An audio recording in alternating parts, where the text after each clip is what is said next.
میرے نزدیک اس دور میں قرآن مجید کے اس اعجاز اور اس کے ایک معجزہ ہونے کے لیے سب سے بڑی دلیل علامہ اقبال کی شخصیت ہے۔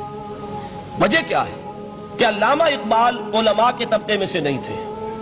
ظاہر بات ہے کہ جن کا پورا جو ہے جن کی زندگی گزرتی ہو قال اللہ و قال الرسول میں، ان کے دلوں میں عظمت قرآن کی، ان کے دلوں میں حضور کی محبت یہ تو سمجھیے کہ ہونی ہی چاہیے، ان کے شب و روز اسی میں گزرتے ہیں۔ لیکن یہ کہ ایک ایسا شخص جس کی تعلیم ہے کالجوں کی، یونیورسٹیوں کی، جس نے مشرق اور مغرب کے فلسفے کھنگال ڈالے، وہ شخص اور وہ بھی اس دور میں جبکہ ہم پر مغرب سے مروبیت بہت شدید تھی۔ آج تو وہ مروبیت بہت کم ہو چکی ہے۔ آج تو ہمارا عام نوجوان جو ہے وہ آنکھوں میں آنکھیں ڈال کر بات کرتا ہے، اس میں خود اعتمادی ہے۔ ہمارا بھی اپنا ایک معاشی نظام ہے، ہمارا اپنا ایک سیاسی نظام ہے، ہمارا ایک اپنا سماجی نظام ہے، ہماری اپنی سوشل ویلیوز ہیں۔ آج کا نوجوان الحمدللہ احیاء اسلام کی وہ جد و جہد جو ہے وہ مرحلہ در مرحلہ بہرحال آگے بڑھ رہی ہے۔ وقت لگے گا لیکن یہ کہ اس میں یقیناً ترقی ہوئی ہے۔ اسی کا مظہر یہ ہے کہ خود اعتمادی ہے۔ We have confidence۔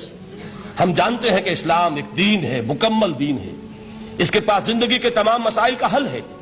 لیکن یہ ہے آج 1985 کی بات۔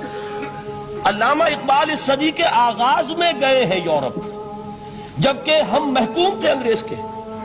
ایک حاکم قوم کے ہاں جا کر اس سے مروبیت کتنی شدید اس وقت تھی، جو جاتا تھا اکثر و بیشتر جو ہے واپس آتا تھا تو کھڑے ہو کر پیشاب کرنا ضروری سمجھتا تھا، اس لیے کہ اس نے وہاں پر لوگوں کو یہی کرتے دیکھا۔ ان کا لباس، ان کی وضاقت، ان کی تہذیب، ان کا تمدن، ہر طرح سے ان کے گن گاتا ہوا، ان کے لیے وہ بہت قصیدے جو ہیں تعریف کے کہتا ہوا آتا تھا۔ لیکن ایک علامہ اقبال کی شخصیت وہ ہے کہ وہ یہ خود کہتے ہیں کہ میں اس آگ میں ڈالا گیا ہوں مثل خلیل۔ مغربی تہذیب کے اس الاؤ میں مجھے اس طرح ڈالا اللہ نے جیسے کہ حضرت ابراہیم کو آگ میں ڈلوایا۔ میں اس تہذیب کے اس الاؤ کے اندر سے ہو کر آ رہا ہوں، اور میں نے یہ دیکھ لیا ہے کہ یہ تہذیب کھوکھلی ہے، اس کے اندر کوئی پائیداری نہیں ہے، نظر کو خیرہ کرتی ہے تب چمک تہذیب حاضر کی، یہ صناعی مگر جھوٹے نگوں کی ریزہ کاری ہے۔ اور دیار مغرب کے رہنے والوں خدا کی بستی دکان نہیں ہے، کھڑا جسے تم سمجھ رہے ہو وہ اب ذرے کا معیار ہوگا۔ تمہاری تہذیب اپنے خنجر سے آپ ہی خودکشی کرے گی، جو شاخ نازک پہ آشیانہ بنے گا ناپائیدار ہوگا۔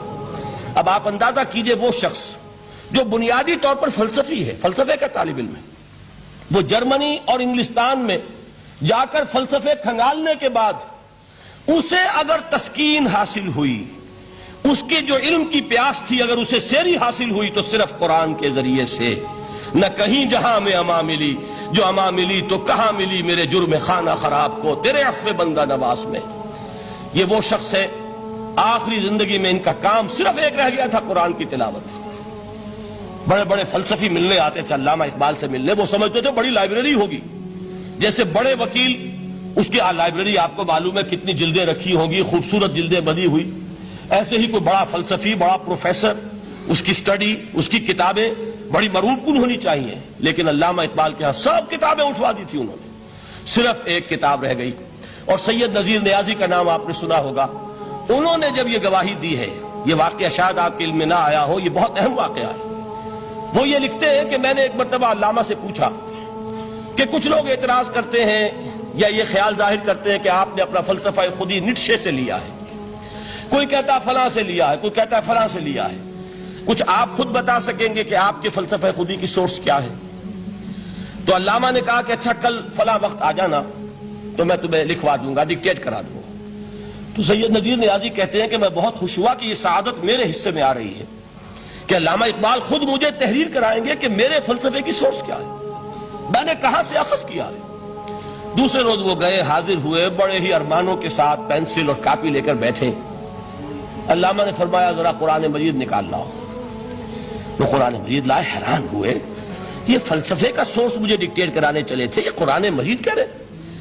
کہا کہ ذرا سورۃ الحشر اس کا آخری رکوع، وَلَا تَكُونُوا كَالَّذِينَ نَسُوا اللَّهَ فَأَنسَاهُمْ أَنفُسَهُمْ أُولَٰئِكَ هُمُ الْفَاسِقُونَ۔ اے لوگوں، ان لوگوں کے مانند نہ ہو جانا جنہوں نے اللہ کو بھلا دیا تو اللہ نے انہیں اپنی خودی سے غافل کر دیا، اپنے آپ سے بیگانہ بنا دیا، یہی ہیں لوگ جو فاسق ہیں۔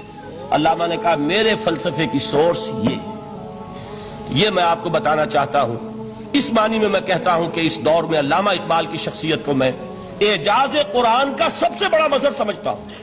ایک شخص 20ویں صدی عیسوی کی شخصیت، اور پھر یہ کہ وہ کہیں مسجد اور کسی مدرسے کے ماحول میں پلا بڑھا نہیں ہے، بلکہ اسکولوں اور کالجوں میں اور یونیورسٹیوں میں، اور صرف ہندوستان میں نہیں، انگلستان اور جرمنی کی یونیورسٹیوں میں رہا، جس نے اپنا لوہا منوایا ہے. وہ شخص اگر یہ کہتا ہے کہ میرے لیے فکر کی بنیاد، میرے فلسفے کی سورس، میری تمام سوچ کی رہنمائی جو ہے وہ اس کتاب نے کی ہے، تو معلوم ہوا کہ واقعتاً یہ قرآن مجید آج بھی معجزہ ہے.